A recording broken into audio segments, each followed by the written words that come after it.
గురుగారు నాదొక చిన్న ప్రశ్న. 'భారతీయుడు 1' 22 ఇయర్స్ క్రితం రిలీజ్ అయింది. 'భారతీయుడు 2' ఎలా ఉండబోతుంది? అప్పటి అవసరాలు తగ్గట్లుగా సేనాపతి పాత్ర, ఇప్పటి అవసరాలు తగినట్లుగా ఆధునిక సేనాధిపతి పాత్ర. సుభాష్ చంద్రబోస్ ఆహార్యం నేపథ్యంలో స్వాతంత్రానికి పూర్వం ఉండే పరిస్థితులతో, స్వాతంత్రం వచ్చిన కొత్త కాలం నాటి పరిస్థితులతో ఆరంభం చేసిన కథలో రెడ్ టేపిజం లేదా లంచం అనేవి ఫోకస్ చేస్తూ ఆనాటి ఆ సేనాధిపతి పాత్ర, సేనాపతి అన్న పేరిట ఇల్లాలు పూర్తి సహకారంతో అద్భుతంగా చిత్రీకరింపబడిన పాత్ర. డబుల్ యాక్షన్, 25 ఏళ్ల కింద అవసరాలు, ముఖ్యంగా ఆర్టీఏ డిపార్ట్మెంట్లో ఉండే అన్యాయాలపైన రెండవ పాత్రతో తానే రెండు ధరించి వేసిన సినిమా ఆ కథ. ఈనాటి అవసరాలకు అన్నప్పుడు స్వీడిష్ ప్రొడక్షన్స్, అంత పెద్ద ప్రొడక్షన్ సంస్థ, వేల కోట్ల రూపాయల వ్యవహారాలు, వందలాది సినిమాలు తీసిన చరిత్ర. సురేష్ బాబు గారు మాట అన్నారు, భారతీయుడి సినిమాని ఇన్నేళ్ల తర్వాత మీరు ఎందుకు తీశారు, లేదా మీరెందుకు సినిమాకి టేకప్ చేశారు, భారతీయుడు మిమ్మల్ని కోరుకున్నాడా, మీరు భారతీయుడిని కోరుకున్నారా అని. ఆయన అన్నాడు, భారతీయుడినే నేను కోరుకున్నాను, ఈనాటి సమాజానికి ఈ కథ అవసరం. సినిమాలు తీయడం రెండు రకాలు, డబ్బు కోసం లేదా సమాజానికి ఏదైనా చెప్పడం కోసం. ఈ సినిమాలో సమాజానికి కొంత నేర్పించే అవసరం ఉంది. రెడ్ టేపిజం, నెపోటిజం, ఈ రెండింటిని నియంత్రించే అవసరం ఈనాడు ఎంతైనా ఉంది. ముఖ్యంగా రాజకీయ వ్యవస్థలో ఈ రెండు చాలా అధికంగా ఉన్నాయి. ఒకనాటి సమాజం, ఒకనాటి కాలం అన్నప్పుడు అప్పుడు కొత్త లంచం, పురాతన తవ్వకాలు ఏదైనా చేస్తే ఆ పురాతన తవ్వకాలలో కూడా, శిథిలాలలో కూడా లంచం అనేది ఉంటుంది, అనాదిగా లంచం ఉంది అనే మాట అందరూ చెబుతున్నారు. మనం వేసుకునే ఆహార్యం కూడా ఒక విధంగా పరమాత్ముడికి లంచమే.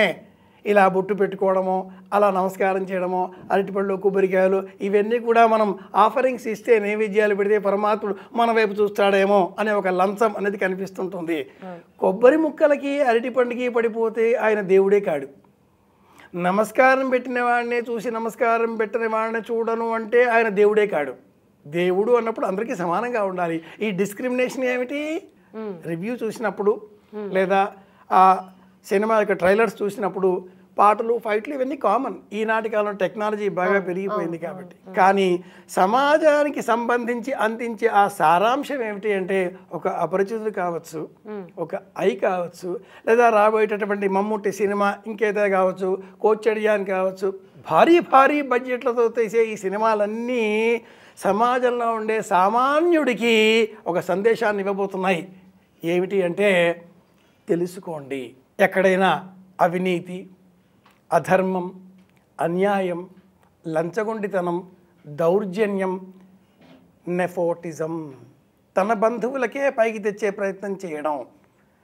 నేను సీఎం, నా కొడుకు సీఎం కావాలా? నేను ఐఏఎస్, నా కొడుకు ఐఏఎస్ కావాలా?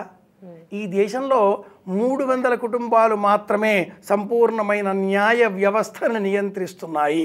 250 కుటుంబాలు మాత్రమే ఈ దేశంలో అడ్మినిస్ట్రేషన్, ఐఏఎస్ వ్యవస్థను నియంత్రిస్తున్నాయి. ఒక నీట్ ఎగ్జామినేషన్ నిర్వహించే సమయంలో ఒకే చోట పడ్డ సెంటరు 1583 మందికి ఫస్ట్ ర్యాంకులో వచ్చేటట్లుగా మార్కులు రావడం, అంతమందికి పరీక్ష నిర్వహించడం, ప్రతి పేపర్ లీకు. ఒకటా రెండా? ఏ పరీక్ష పెట్టినా పేపర్ లీక్. కారణం ఏమిటి? ఏళ్ళకి ఏళ్ళు నియామకాలు లేకపోయినందువల్ల పెరిగిపోయిన నిరుద్యోగ వ్యవస్థ. ఒక్కసారిగా తలుపులు తెరిచేసరికి అంతమంది లోనికి పరిగెత్తే ప్రయత్నం చేయడం. ద గ్రేట్ డిక్టేటర్ అనే సినిమా పేరు ఎప్పుడన్నా విన్నావా అమ్మాయి? The great dictator. ఆ సినిమా చూస్తే గేట్లు తెరవగానే, చార్లీ చాప్లిన్ మూవీ ఇది, గేట్లు తెరవగానే దుమ్ము వస్తుంది. మనకు అర్థం కాదు బిగినింగ్ ఏమిటి అని. దుమ్ము కనిపిస్తుంది. దుమ్ము ఏమిటా అనుకుంటాం, ఏదో ఇలా తెరుచుకుంటాయి. అవి గేట్లు ఒక ఫ్యాక్టరీలోనికి. పరిగెత్తుకుంటూ లోనికి చేరేటటువంటి ఆ కార్మికుల పాద ధూళి దుమ్ము. సైరన్ మోగగానే తలుపులు మూసుకుంటాయి. లోపలికి ఎంతమంది వెళతారో అంతమందికి ఆ రోజు డ్యూటీ, మిగతా వాళ్ళకి జాబ్ లేదు, వెళ్ళిపోవాలి. డైలీ వైజ్ కాంట్రాక్ట్ బేసిస్ లాగా. అలాంటి అంశాలనే ఈ సినిమాలో చూపించబోతున్నారు.